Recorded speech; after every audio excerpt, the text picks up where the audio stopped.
Welcome to Nanak classes. दोस्तों, Nanak classes के YouTube channel पे आपका स्वागत है। आज 21 अप्रैल 2021 और 21 अप्रैल 2021 के जितने भी most important Rajasthan current affairs के क्वेश्चन बनते हैं, आज हम उनका डिस्कस करेंगे। पूरा वीडियो ध्यान से देखना और लास्ट में मैं आपसे क्वेश्चन पूछूंगा जिनके जवाब आपको कमेंट बॉक्स में देने हैं। दोस्तों, लाइक करना, वीडियो को शेयर करना, अगर आप चैनल पे नए हैं तो इसको सब्सक्राइब जरूर करना। और सभी विद्यार्थियों को आज के 21 अप्रैल के सुबह की सुप्रभात, गुड मॉर्निंग, नमस्कार। सभी को इस करंट अफेयर्स की क्लास को शुरू करते हैं। कल आपको क्लास नहीं मिली थी तो एक साथ उनके क्वेश्चनों को हम रिपीट करेंगे। पहला क्वेश्चन देखिए, राजस्थान सरकार ने प्रदेश में कोविड 19 की चुनौती से निपटने के लिए 19 अप्रैल से 3 मई तक किस नाम से कर्फ्यू घोषित किया है? और इस सबसे आप वाकिफ हैं कि राजस्थान सरकार ने अब की बार लॉकडाउन नहीं लगाया, लेकिन एक छोटा सा एक तरीके का कर्फ्यू लगा दिया जिसको नाम दिया है जन अनुशासन पखवाड़ा कर्फ्यू। क्या नाम दिया है? जन अनुशासन। जनता खुद अनुशासन बनाए, एक पखवाड़ा कर्फ्यू शुरू किया है। कब से कब तक, ये तारीख याद रखना, एग्जाम में कहीं भी पूछी जाएगी आगे आने वाले में। 19 अप्रैल से 3 मई, 19 अप्रैल से 3 मई तक ये पखवाड़ा घोषित किया गया कर्फ्यू के रूप में। जिस प्रकार आपने देखा है आवागमन, आप आ जा सकते हो, किराना वगैरह जो जरूरत की चीजें हैं वो दुकानें खुली जा चुकी है, बाकियों को कर्फ्यू के तहत बाजार बंद कर दिया गया है। तो उसको नाम दिया है जन अनुशासन पखवाड़ा कर्फ्यू। कोरोना संकट के मद्देनजर हाल ही में राजस्थान ने जन अनुशासन पखवाड़े की घोषणा की है। यह फैसला राज्य में कोविड महामारी के लगातार बढ़ते मामलों के बीच लिया है और ये कोविड 20 ने तो वो भयानक रूप धारण कर चुके हैं। यह अवधि 19 अप्रैल से 3 मई तक रहेगी, ये याद रखना। ये पेपर में तारीख पूछी जाएगी। और कोविड 19 जो पिछला था उससे संबंधित मेरा पूरा वीडियो बनाया हुआ है, वीडियो के डिस्क्रिप्शन में लिंक है, वहां से आप देख सकते हो। जैसे हमारे राजस्थान में सबसे पहले कोविड 19 का मरीज मिला था जयपुर के अंदर, और पहला जो मरीज मरा था वो भीलवाड़ा के अंदर जिसकी मृत्यु हुई थी। और भीलवाड़ा और रामगंज जो जयपुर वाला था उसने मॉडल रूप भी अपनाया था, ये भी बहुत चर्चित रहा था। तो इसके बारे में पूरा वीडियो मेरा बनाया हुआ है, वीडियो के डिस्क्रिप्शन में लिंक है, वहां से कोविड 19 का वीडियो जरूर देखना, क्योंकि हर एक एग्जाम में एक क्वेश्चन पक्का यहाँ से आने के चांस है। दूसरा क्वेश्चन देखिए, धूलकोट सभ्यता के संरक्षण के लिए राशि प्रस्तावित की गई है, यह किस जिले में है? अभी जो बजट पास हुआ था उसमें अलग अलग महल है, मंदिर है, कोई इमारत है, कोई दुर्ग है, उनके लिए जीर्णोद्वार के लिए राशि हर साल बजट होती है, बजट पास किया जाता है। और समझ लो जिसके लिए बजट पास किया जाता है ना, वहीं से एग्जाम में क्वेश्चन आ जाता है। तो धूलकोट सभ्यता के संरक्षण के लिए राशि प्रस्तावित की गई है, यह किस जिले में है? अब जिस विद्यार्थी को पता है कि धूलकोट का दूसरा नाम क्या है, आहड़, आहड़ सभ्यता को ही धूलकोट व आघाटपुर के नाम से जाना जाता है। और आघाट कहाँ पे है, ये आहड़ कहाँ पे है? उदयपुर के अंदर बेड़च नदी के किनारे स्थित है। याद रखना, आहड़ सभ्यता को धूलकोट व आघाटपुर के नाम से भी जाना जाता है। इसके अलावा ये आहड़ सभ्यता की बात करें तो आहड़ सभ्यता की खोज 1953 में अक्षय कीर्ति व्यास ने की थी। आहड़ सभ्यता को धूलकोट, आघाटपुर, बनास संस्कृति के नाम से और ताम्र नगरी के नाम से भी जाना जाता है। ये याद रखना, बेड़च नदी के किनारे स्थित है और बनास नदी घाटी सभ्यता के पास विकसित हुई, इसलिए इसको बनास संस्कृति भी कहा जाता है। ये सारी बातें आपके लिए इंपॉर्टेंट है। अब बात आई है उदयपुर की, तो उदयपुर की बात करें यह है उदयपुर, जिसके जिले की आकृति है ऑस्ट्रेलिया के समान। आपको मैंने कल बताया था उदयपुर के सलूम्बर के अंदर हाड़ी रानी का महल बना हुआ है, जिसके जीर्णोद्वार के लिए राशि प्रस्तावित की गई है। दूसरा, इंदिरा गांधी मातृ पोषण योजना, इंदिरा गांधी मातृ पोषण योजना जिसकी शुरुआत 19 नवंबर 2020 को हुई थी। पायलट प्रोजेक्ट के रूप में 4 जिले शामिल किए थे, जिसमें उदयपुर भी शामिल है। डूंगरपुर, बांसवाड़ा और उदयपुर और प्रतापगढ़ 4 जिले शामिल है। इसके अलावा 2006 से जो नरेगा की शुरुआत हुई थी वो भी हमारे राजस्थान में जाडोल उदयपुर से इसकी शुरुआत होती है। बालाथल सभ्यता पूछे आपसे, कौन सी? बालाथल सभ्यता पूछे, वो भी उदयपुर के अंदर है। और एक और धारणा, पश्चिमी सांस्कृतिक कला केंद्र, पश्चिमी सांस्कृतिक कला केंद्र का मुख्यालय उदयपुर के अंदर है। और वर्तमान में उसके जो चेयरमैन है, महानिदेशक है किरण सोनी गुप्ता, और अध्यक्ष होते हैं हमेशा राज्यपाल। तो इतनी बातें आपको उदयपुर के संदर्भ में याद रखनी है। अगला क्वेश्चन देखिए, और पीडीएफ हमारी टेलीग्राम पर नानक क्लासेस स्टडी अड्डा ग्रुप में प्राप्त हो जाती है। वीडियो के डिस्क्रिप्शन में लिंक है, वहां से टेलीग्राम ज्वाइन कीजिए। कोई भी वीडियो अपलोड होता है उसका लिंक मिलता है, और हर प्रकार के क्वेश्चन, कोई भी सूचना होती है, पीडीएफ वगैरह सब टेलीग्राम पर नानक क्लासेस स्टडी अड्डा ग्रुप में प्राप्त हो जाती है, तो ज्वाइन जरूर करें। तीसरा क्वेश्चन देखिए, मिशन अंत्योदय के तहत राजस्थान की किन पंचायत समितियों को ब्रांड एम्बेसडर के रूप में चयनित किया गया है? मिशन अंत्योदय आपको पता है 75 आजादी के 75 वर्ष पूर्ण होने पर हमारी केंद्र सरकार ने 75 ग्राम पंचायतों, 75 पंचायत समिति और 75 जिला परिषदों को ग्राम ब्रांड एम्बेसडर के रूप में विकास करने के लिए चयनित किया है। उसमें कुछ राजस्थान के भी शामिल है। तो यहाँ मैं बात करूंगा मिशन अंत्योदय, उसका नाम क्या रखा गया, मिशन अंत्योदय। राजस्थान की किन पंचायत समितियों को ब्रांड एम्बेसडर के रूप में चयनित किया गया है? मैं सबसे पहले तो आपको ये बताऊंगा कि राजस्थान की 5 तो ग्राम पंचायत, 4 पंचायत समितियां और 3 जिला परिषदों का चयन ब्रांड एम्बेसडर के रूप में हुआ है। ये आपको याद रखना है। अब एग्जाम में ये भी पूछा जा सकता है, ये तो आंकड़ा पूछा ही पूछा जाएगा, इसके अलावा कौन कौन सी जिला परिषद है, कौन सी पंचायत समिति और कौन सी ग्राम पंचायत है, यहाँ से भी क्वेश्चन पूछा जा सकता है। तो ये ध्यान रखना। पंचायत समिति की बात करें, जो मध्यम स्तर का अपना सुशासन है, मंडोर, जोधपुर, लाडपुरा, कोटा, सलूम्बर, उदयपुर और धौंध सीकर, और इसका हो जाएगा इनमें से कोई नहीं, इनमें से इसमें से सभी, ये सारी है, ठीक है, ये सारी है, मंडोर, जोधपुर, लाडपुरा, कोटा, सलूम्बर, उदयपुर और धौंध सीकर, ये सारी की सारी शामिल की गई। देखो यहाँ कितनी है, 4 पंचायत समितियां, 1 2 3 4, ये ऑप्शन हो रहा है यहाँ पे, ये सभी, इसको याद रखना, एग्जाम में पूछी जा सकती है कौन से शामिल नहीं है। 3 जिला परिषद है, 3 है जिला परिषद है, श्री गंगानगर, झुंझुनू और अजमेर, इनको याद रखना। और 5 ग्राम पंचायतें, उनको याद रखना, लक्ष्मणगढ़ व बहराम का बास अलवर, बाड़ी जोधपुर, गोमदा उदयपुर और छानी बड़ी हनुमानगढ़। पेपर में आ सकता है, अंत्योदय योजना के तहत छानी बड़ी ग्राम पंचायत को शामिल किया गया या किस जिले में। तो इस क्वेश्चन को पूरा बढ़िया तरीके से याद रखना, कहीं से घुमा फिरा के कहीं से भी क्वेश्चन पूछा जा सकता है, याद रखना। 12 मार्च 2021 को दांडी मार्च, जैसे 1930 में महात्मा गांधी ने शुरू किया था, वैसे ही 12 मार्च 2021 से साबरमती आश्रम से नरेंद्र मोदी जी के द्वारा इसकी शुरुआत की गई, और ये 75 सप्ताह चलेगा, 75 सप्ताह चलेगा।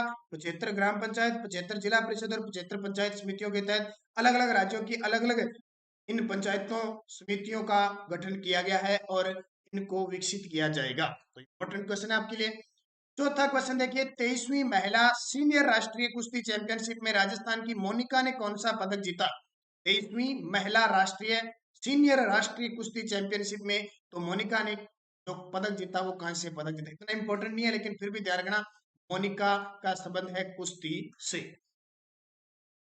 आरटीआई एक्ट 2009, ये 1909 के तहत निःशुल्क प्रवेश के लिए अभिभावकों की वार्षिक आय 1 लाख के स्थान पर कितनी करने की मंजूरी दी गई है? ये बहुत इंपॉर्टेंट है। अभी आरटीआई 2009 में निःशुल्क प्रवेश के लिए अभिभावकों की जो वार्षिक आय है 1 लाख के स्थान पर 2.5 लाख कर दी अभी राजस्थान में, ध्यान रखना।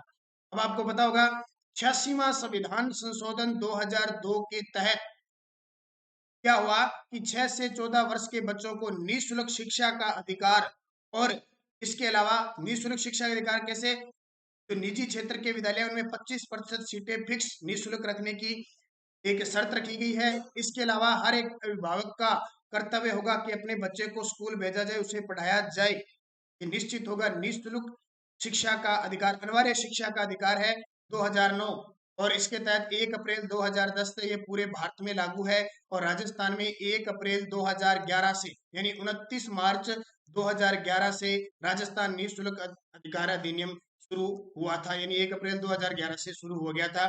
तो इसमें क्या है, निःशुल्क शिक्षा व अनिवार्य बाल अधिकार अधिनियम 2009 के तहत प्रदेश के गैर सरकारी विद्यालयों में 25% सीटों पर जो दुर्बल वर्ग और विद्यालय के निःशुल्क प्रवेश के लिए अभिभावकों की वार्षिक आय 1 लाख के स्थान पर 2.5 लाख की मंजूरी दे दी है। आपने सुना होगा निजी क्षेत्र में आरटीआई के तहत, और अभी सरकार और कई बार निजी विद्यालयों के अंदर एक मतभेद हो जाता है, कई बार सरकार आरटीआई के पैसे नहीं डालती और वो निःशुल्क शिक्षा देते रहते हैं, तो ये याद रखना। और मूल कर्तव्य हमारा जोड़ा गया 11 नंबर, मूल कर्तव्य 11 बनाया गया अनुच्छेद 51 क के तहत, पता है ना आपको, 51 क के तहत, ये भी याद रखना।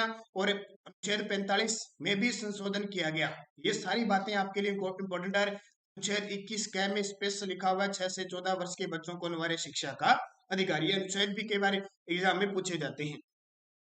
अगला, देश में समलैंगिक विवाह को मान्यता मिलने संबंधी धारा 377 लागू होने के बाद देश का पहला समलैंगिक विवाह किस जिले में हुआ? देश में समलैंगिक विवाह को मान्यता मिल चुकी है, जिसके तहत हमारे राजस्थान के जैसलमेर जिले में पहला समलैंगिक विवाह हुआ। देश में सितंबर 2018 में समलैंगिक विवाह को मान्यता मिली थी। और धारा 377 लागू होगी 30 के तहत। तो जैसलमेर में दक्षिण भारत और फ्रांस की युवती ने समलैंगिक विवाह किया था। एक दक्षिण भारत की युवती थी और एक फ्रांस की युवती थी, यानी समान लिंग के जो विवाह करते हैं वो होता है समलैंगिक विवाह। संभवतः देश व प्रदेश का ये पहला समलैंगिक विवाह था। कौन सा? जैसलमेर में हुआ, दक्षिण भारत और फ्रांस की युवती के बीच। अब मैं जैसलमेर के बारे में कल के वीडियो में आपको मैं पूरी डिटेल बता चुका हूँ, यहाँ पे फिर थोड़ी सी बता देता हूँ। जैसलमेर की बात करें तो एक तो मरुगंधा योजना का संबंध पूछे, मरुगंधा योजना का संबंध पूछे तो जैसलमेर के अंदर है। क्षेत्रफल की दृष्टि से सबसे बड़ा जिला हमारा जैसलमेर है।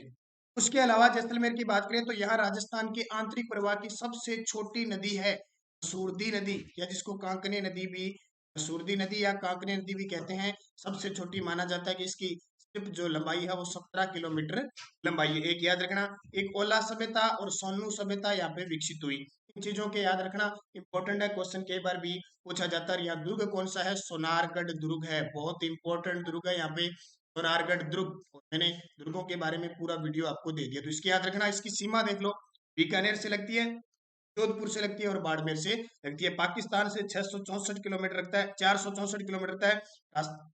राष्ट्रीय सीमा पर सबसे ज्यादा लंबाई है इसकी, ये याद रखना। अगला, विश्व की सबसे बड़ी फिल्म लाइब्रेरी राजस्थान के किस जिले में बन रही है? ये बहुत इंपॉर्टेंट, विश्व की सबसे बड़ी फिल्म लाइब्रेरी राजस्थान के जयपुर जिले में बन रही है। तो विश्व की सबसे बड़ी है सुरक्षित फिल्म लाइब्रेरी बन रही है।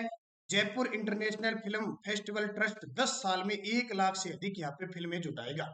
1 लाख, 10 साल में 1 लाख से अधिक फिल्में जुटाएगा। तो जयपुर के अंदर बनी है। बात जयपुर की है तो जयपुर दूर करेंगे इंपॉर्टेंट। ये देखिए सबसे पहले हरियाणा से सीमा लग रही है। अब जयपुर की बात करें तो विश्व का तीसरा बड़ा स्टेडियम है वो जयपुर के चोप गांव में बन रहा है। और विश्व का तीसरा हाथी गांव, देश का पहला, वो भी कहाँ पे है? उड्डा ग्राउंड जयपुर के अंदर स्थित है। और इसके बाद राजस्थान का पहला इंदिरा महिला शक्ति केंद्र भी जयपुर में है। इंदिरा महिला शक्ति केंद्र जयपुर के अंदर स्थित है। 2 से 6 जनवरी 2020 को, 2 से 6 जनवरी 2020 को देश राजस्थान का पहला राज्य खेलों का आयोजन यहाँ हुआ था। और चैंपियन कौन रहा था? जयपुर ही चैंपियन रहा था। इसके अलावा ध्यान रखना, जयपुर की 14 वर्षीय लक्ष्मी प्रजापति नृत्यांगना को जीवनी golden book of the earth में शामिल किया गया है। WHO ने, वर्ल्ड हेल्थ ऑर्गेनाइजेशन ने जयपुर में पारंपरिक चिकित्सा खोलने की घोषणा की है। जयपुर में और एक गुजरात में खुलेगा देश का पहला ब्लड बैंक वॉलेट। देश का पहला ब्लड बैंक वॉलेट जयपुर में स्थापित किया गया है। और गणतंत्र दिवस 2020 की झांकी में जयपुर को प्रकोटे को शामिल किया गया था। इसके अलावा 2019 को, 6 जुलाई 2019 को यूनेस्को की विश्व विरासत सूची में जयपुर का प्रकोटा शामिल हुआ। इसके अलावा पद्मश्री प्राप्त अर्जुन प्रजापति जो मूर्तिकार थे उनका निधन हो गया। और राजस्थान की पहली भूमिगत मेट्रो ट्रेन भी कहाँ? जयपुर में चली। और कोविड-19 का पहला मरीज भी कहाँ पे? जयपुर में मिला। इतनी बातें मैंने आपको बता दी। यानी जब भी कोई एक जिला आएगा, एक जिले के बारे में पीछे हमने साल 6 महीने में कुछ भी करंट पड़ा है उसके बारे में 5-10 क्वेश्चन आपको मैं रिपीट हमेशा कराता रहूंगा, तो ये याद रखना इंपॉर्टेंट है। अगला,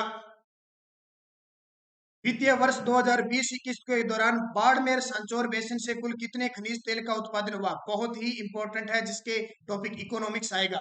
वित्तीय वर्ष 2020-21 के दौरान बाड़मेर सांचौर बेसिन से कुल कितने खनिज तेल का उत्पादन किया गया? 44.05 लाख मैट्रिक टन। तो वित्तीय वर्ष 2020-21 यानी दिसंबर 2020 तक बाड़मेर सांचौर बेसिन से कुल 44.05 लाख मैट्रिक टन खनिज तेल का उत्पादन केर्न एनर्जी इंडिया के द्वारा किया गया, जो इंग्लैंड की कंपनी है। ये इंपॉर्टेंट क्वेश्चन है, सीधा सीधा एग्जाम में पूछा जाएगा। बाड़मेर सांचौर बेसिन यानी बाड़मेर से जालौर तक की बेसिन में है। और यहाँ पे रागेश्वरी है, बहुत सारी तेल के कुएं हैं जिनकी चर्चा हम हर बार करते हैं, तो इसको याद रखना। 44.05 लाख मैट्रिक टन। अगला क्वेश्चन देखिए, travels and leisure India and South Asia के अंतर्गत देश के किस राज्य को best wedding and honeymoon destination award प्राप्त हुआ है? किसने? ट्रेवल्स एंड लीजर इंडिया और साउथ एशिया के अंतर्गत, ठीक है, ये अलग अलग जारी करती है। देश के किस राज्य को बेस्ट वेडिंग व हनीमून डेस्टिनेशन अवार्ड मिला? तो ये हमारे प्यारे राजस्थान को। वर्ष 2020 में राजस्थान को देखो कौन कौन से पुरस्कार मिले हैं। 22 फरवरी 2020 को नई दिल्ली में आउटलुक ट्रेवल अवार्ड के अंतर्गत राजस्थान को best India vending destination award मिला। ये अवार्ड कहीं भी एग्जाम में पूछे जा सकते हैं। अक्टूबर 2020 में कोंडे नॉस्ट रिचर्ड चॉइस अवार्ड 2020 के अंतर्गत palace on wheels second luxurious train in the world award मिला। 25 नवंबर 2020 को ट्रेवल एंड लीजर्स के अंतर्गत बेस्ट डोमेस्टिक डेस्टिनेशन अवार्ड मिला। और 29 नवंबर 2020 को travel and leisure India and South Asia के अंतर्गत राजस्थान को best wedding and honeymoon destination award प्राप्त हुआ। ये सारे के सारे 2020 में प्राप्त हुए अवार्ड है और एग्जाम में इनका कोई भी किसी भी प्रकार से पूछा जा सकता है, तो याद रखना इन सारों के सारों को। अब पिछले वीडियो का क्वेश्चन क्या था, सार संरक्षण केंद्र के रूप में किस बांध को विकसित किया जाएगा, तो उत्तर है बरदा बांध जो बूंदी में है। गागरोन किला किस नदी के किनारे स्थित है, ध्यान रखना काली सिंध और आहू नदी के किनारे स्थित है और ये राजस्थान में सर्वश्रेष्ठ जल यानी औद्योगिक दुर्ग का उदाहरण है और डोडा परमारों के द्वारा इसका निर्माण किया गया। इसमें 2 शाखे हुए थे और इसकी खासियत ये गागरोनी तोते के लिए प्रसिद्ध है और बिना नींव के पत्थर पर एक टांग के समान खड़ा हुआ दिखाई देता है। और क्वेश्चन फॉर यू आपके लिए जिसका जवाब आपको कमेंट में देना है, राजस्थान पुलिस का स्थापना दिवस कब मनाया गया, 10 अप्रैल, 12 अप्रैल, 15 अप्रैल, 16 अप्रैल, सही जवाब देना है। और राजस्थान के किस किले पर सबसे अधिक आक्रमण हुए, बहुत इंपॉर्टेंट, राजस्थान के किस किले पर सर्वाधिक आक्रमण हुए, आमेर, भटनेर, मैगजीन या चित्तौड़गढ़। अब यस्टरडे क्वेश्चन क्या थे, राजस्थान का भुवनेश्वर किसे कहा जाता है, तो ओशिया जयपुर को कहा जाता है। किसको, ओशिया जयपुर को कहा जाता है भुवनेश्वर, क्योंकि ओशिया में जो उड़ीसा के कोणार्क मंदिर है, उड़ीसा में जो भुवनेश्वर है ना, वहां पे कोणार्क मंदिर है, ब्लैक पकोड़ा जैसे मंदिर ओशिया जोधपुर में है। पश्चिमी राजस्थान की सबसे ऊंची पर्वत चोटी डोरा पर्वत है, जालौर में 669 मीटर ऊंची है। और जोधपुर में जसवंत थड़ा किसने बनवाया, सरदार सिंह ने अपने पिता जसवंत सिंह द्वितीय की याद में बनवाया था। विजय स्तंभ किस दुर्ग में स्थित है, तो चित्तौड़गढ़ में, जिसका निर्माण महाराणा कुंभा के द्वारा करवाया गया था। 9 मंजिला है ये, 157 सीढ़ियां हैं, 122 फीट ये लंबा है और 30 फीट चौड़ा है। भगवान विष्णु को समर्पित है, हिंदू देवी देवताओं का अजायबघर यानी मूर्तियों का अजायबघर कहा जाता है और इसका जो शिल्पी था वो जेता था। आरपीएससी के प्रथम अध्यक्ष थे सर एस के घोष और आरपीएससी का मैंने पूरा वीडियो दे दिया, आप देख सकते हो, सर एस के घोष और वर्तमान में भूपेंद्र सिंह यादव है। अब आपके लिए क्वेश्चन छोड़ के जाता हूँ, गेपरनाथ महादेव का मंदिर किस जिले में है, गेपरनाथ महादेव का मंदिर किस जिले में है। अमेर के शासक मान सिंह का जन्म कहाँ हुआ था, अमेर के शासक मान सिंह का जन्म कहाँ हुआ था। सुनारी सभ्यता के अवशेष कहाँ से प्राप्त हुए, किस नदी के प्राप्त हुए, मुझे जरूर बताना। राजस्थान विधानसभा की प्रथम महिला अध्यक्ष कौन थी, राजस्थान विधानसभा की प्रथम महिला अध्यक्ष कौन थी। और राजस्थान की पहली ऑर्गेनिक मंडी किस जिले में खोली जाएगी, बहुत इंपॉर्टेंट है, राजस्थान की पहली ऑर्गेनिक मंडी किस जिले में खोली जाएगी। ये 5 क्वेश्चन आपके लिए जो आपको कमेंट में जवाब देने हैं। दोस्तों वीडियो को लाइक करना, शेयर करना, अगर आप चैनल पे नए हैं तो इसको सब्सक्राइब करना। और शाम 8 बजे आपको राजस्थान जीके का टेस्ट मिलेगा और 9 बजे आपको क्लास राजस्थान की छतरियों का टॉपिक मिलेगा। धन्यवाद, जय हिंद, जय भारत।